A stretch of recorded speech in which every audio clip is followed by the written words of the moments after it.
Good morning, everyone. My name is Celia Durline. I'm the Director of Admissions here at Marymount California University. And welcome to the parent session today.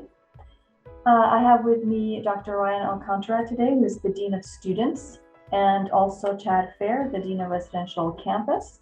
And we're all here to help answer some of the questions you may have specifically as a parent. Also, just wanted to mention that I am the parent myself of a high school senior. Dr. Alcantara also has children in high school, and Chad Fair has younger children, but we all can relate to any questions you have as a parent.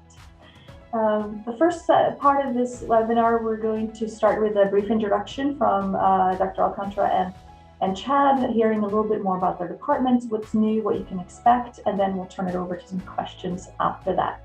So Ryan, I'm going to turn it over to you. Maybe you can share a little bit about what you do and what's going on in your department. Sure. Thank you so much, Celia. Again, I'm Ryan Alcantara, Vice President of Student Affairs and Dean of Students here at Marymount. Welcome. Thank you so much for joining us. And we certainly want to make sure you have the opportunity to get information that's useful for parents and to answer any questions you might have. So I will share, yes, I've got two teenagers, one in high school and one in junior high. I want to congratulate all of you for successfully raising students on the way to college, and it certainly is important work. And from a Marymount perspective, it's a partnership that we have with parents as we work with students to help them on their road towards graduation. So I'll share a little bit on myself and what we do in the Division of Student Affairs. But I've worked in higher education for over 20 years at large public institutions, and I've been here at Marymount for about 6 years. And one of the things that I appreciate about the experience, both that we are able to provide to students and my experience as a vice president, is the close connections that we can build with our students. Students are not a number. We know our students. Students have the ability to access and approach any of our departments. As the VP, I work closely on student programs and events and activities. I always look for opportunities to be interacting with students. What I'll share from the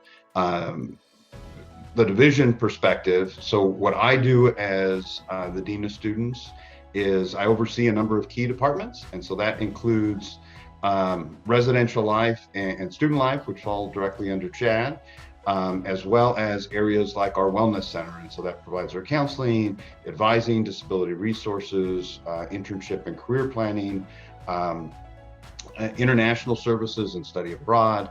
And so a lot of those key areas that both support students, provide them with services, help them on their path towards graduation, as well as help to enrich their out-of-classroom experience. And so what I will say, it's really important for students to begin exploring what they want to do with their degree, what their degree interest is, and then ultimately what to do with that degree. But it's also developing those skills to be a successful professional. What I like to think is, one of our key functions is developing successful alumni. So we want them connected to the campus. We want them involved in student events, because it gives students a sense of home, but it also enables students to develop their skills as professionals. And so it's developing those leadership skills, event planning.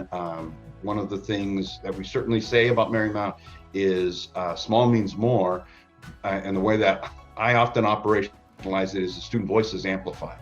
And so, we'll have students that approach me or Chad and say, we want to do this, that, or the other thing. And certainly one of the opportunities they have here at Marymount is to make those types of things happen.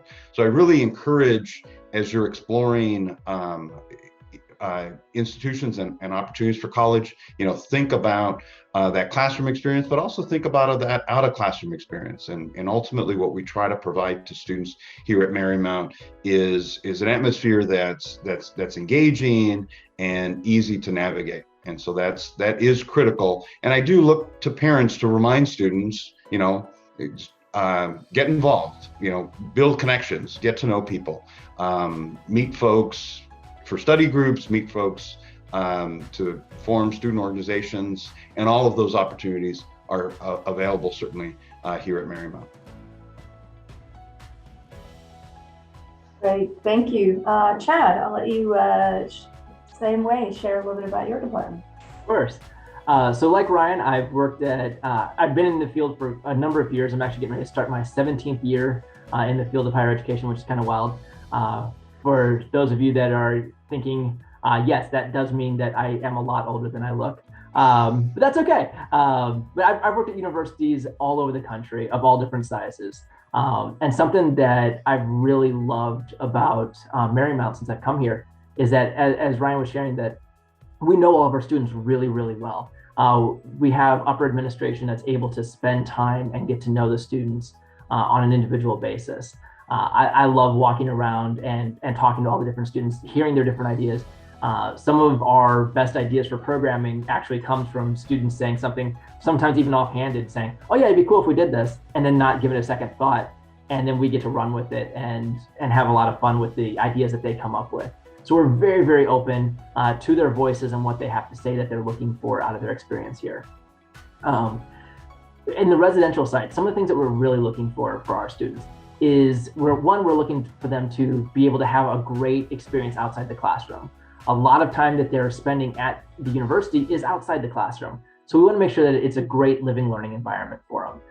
So that means we create a space that is conducive for them to be able to study, but also to have a lot of fun, so they're not coming home every weekend. We want the students to feel like this is their home away from home, so that whenever they're here, they feel comfortable and they want to be here and they want to spend time with their friends. Some of the focus that we have in terms of the educational side of things, because we do view ourselves still as finding ways to educate your students outside the classroom. My big focus is on life skills. I helps teach students like how to cook, how to do your laundry, even simple things as how to clean up after yourself.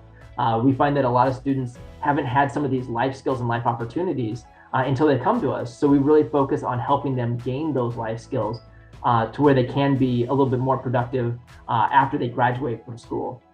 And that's the great thing about how our setup is that with us having townhouses instead of having typical dorms, is that this is about as close as you can get to going to living on your own life after college, but still having that extra little hint of supervision in there, as well as the guidance of having our professional staff there to make sure that things are going well and that we're setting them up for success. Another side of what I do is I also oversee our student conduct process. So whenever people do fall outside the lines of our student code of conduct, I meet with them. And those meetings are not a time period where they come in and we waggle a finger at them and tell them all the things they've done wrong. I have a very unique perspective whenever it comes to student conduct. Like if I have a student that decides to throw a big party, I don't say, oh, you're a troublemaker. I go, ooh, you're an event planner. And how do I channel that energy? So I see that positive side of them and say, okay, what do I do with that? And how do I make sure that you're being a positive contributing force to our community? You want to throw a party? Great. Let's help put you in charge of planning some of our large scale events so you can pull together your friends in a more productive manner that has a little bit more oversight, and I can put some funding behind it to make it an even bigger event. So I channel their energy for those types of things. We do communicate with the parents in terms of if there's some sort of a violation that is going to be a little bit more extreme for the student. That's whenever the parents do become a little bit more involved in the situation. We do have the ability to communicate with you all, especially if your students sign a Buckley waiver, to give us the ability to share more information with you about what's going on with their conduct cases.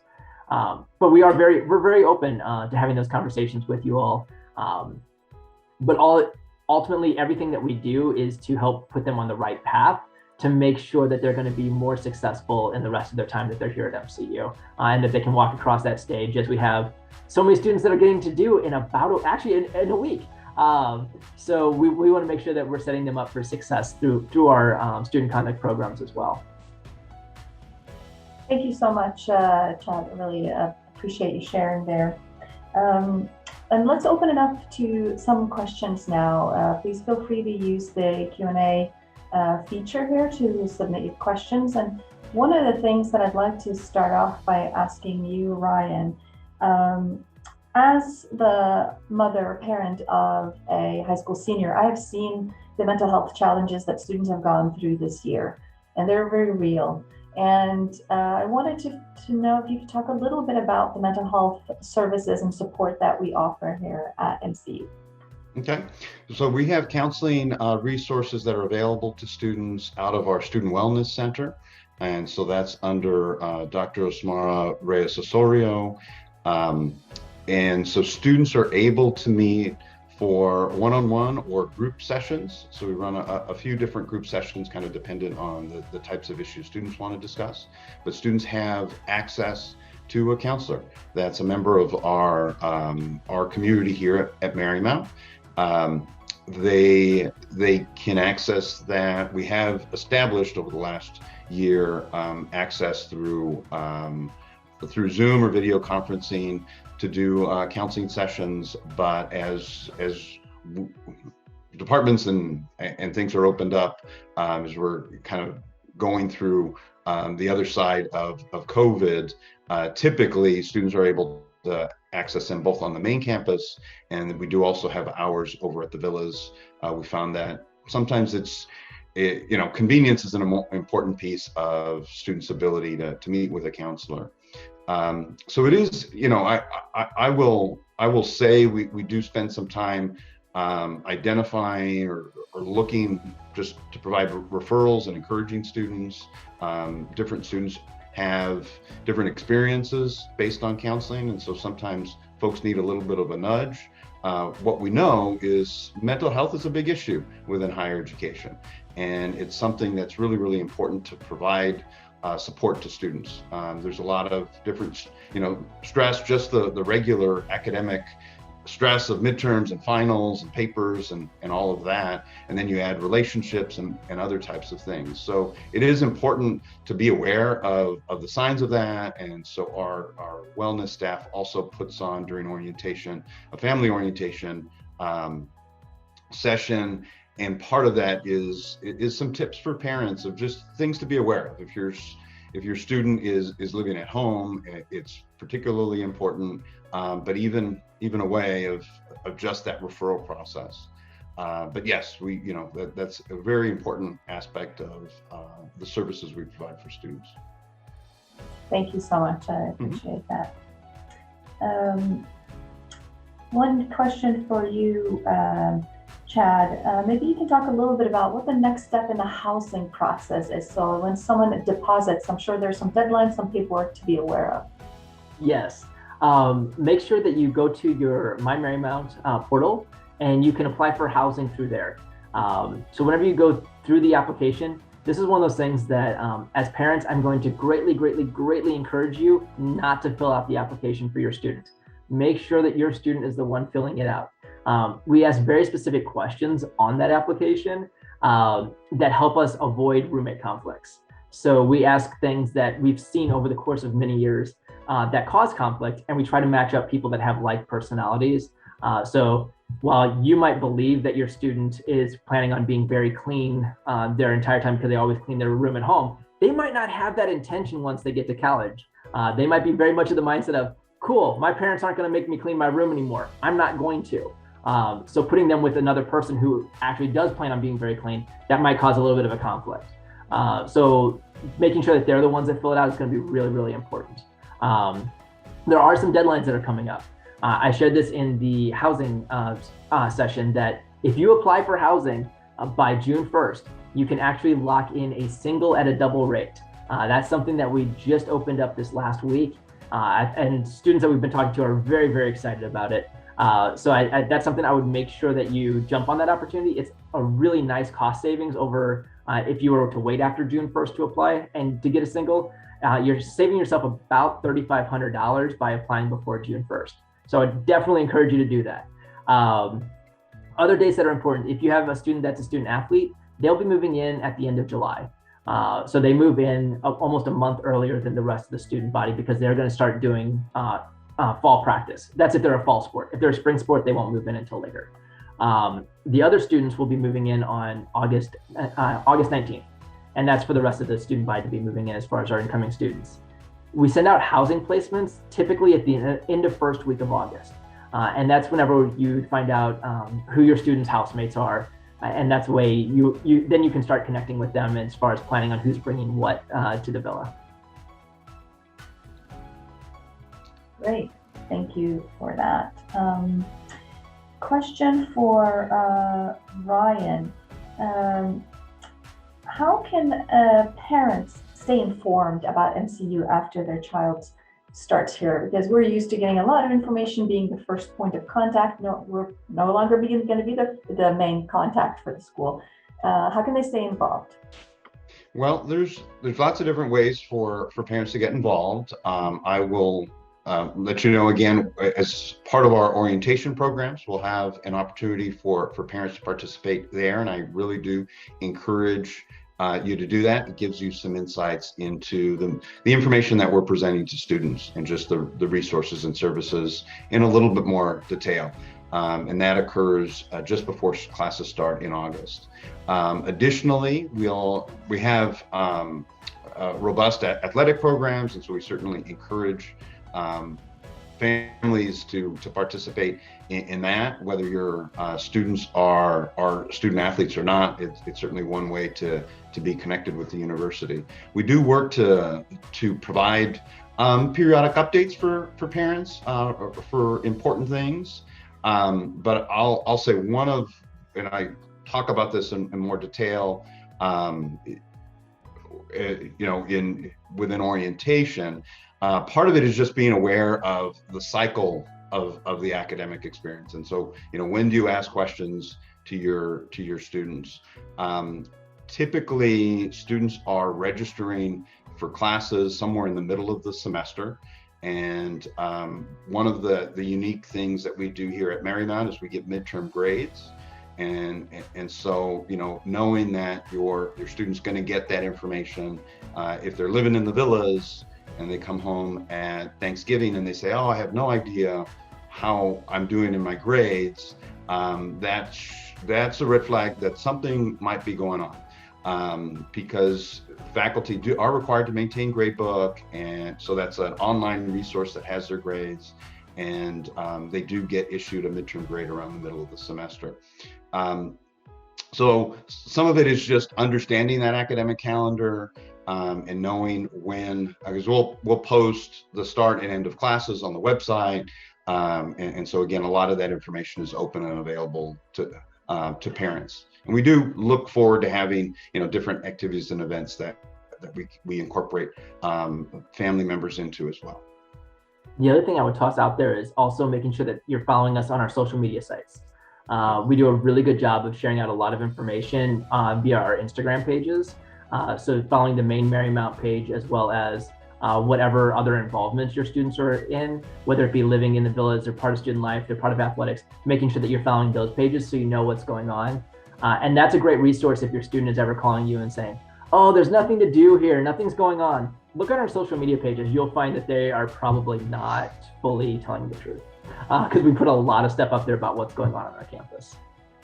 That's a great reminder, because we parents of the seniors are, as Ryan, I can tell you, we're very young and we're all on social media. So that's a great way to stay in touch, definitely.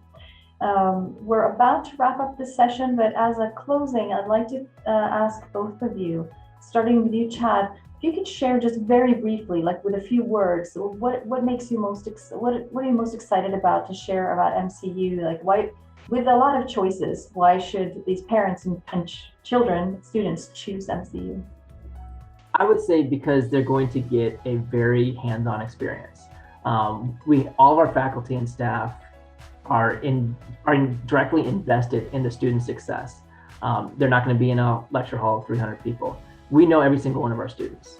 I can't walk around the villas without being able to identify every single person that's here. I know them all. And that's not something you're going to get at a big school. Thanks. And Ryan? Yeah, and along those lines, teaching is our emphasis. We're focused in on the undergraduate education, and because we're small, there's just a tremendous amount of collaboration. So making sure that the academic experience is tied in with the out of classroom experience. We have academic societies that welcome our students into their majors, and faculty mentors that are involved in hosting programs. Students can do internships as early as their first year.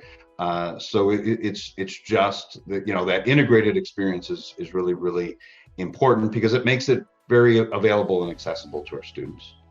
Great. Great note to end on. So this wraps up the parent session for today, and we hope to see both students and parents on campus come this fall. Thank you, both of you. Take care. Wonderful. Thank you, everybody. Have a blessed day.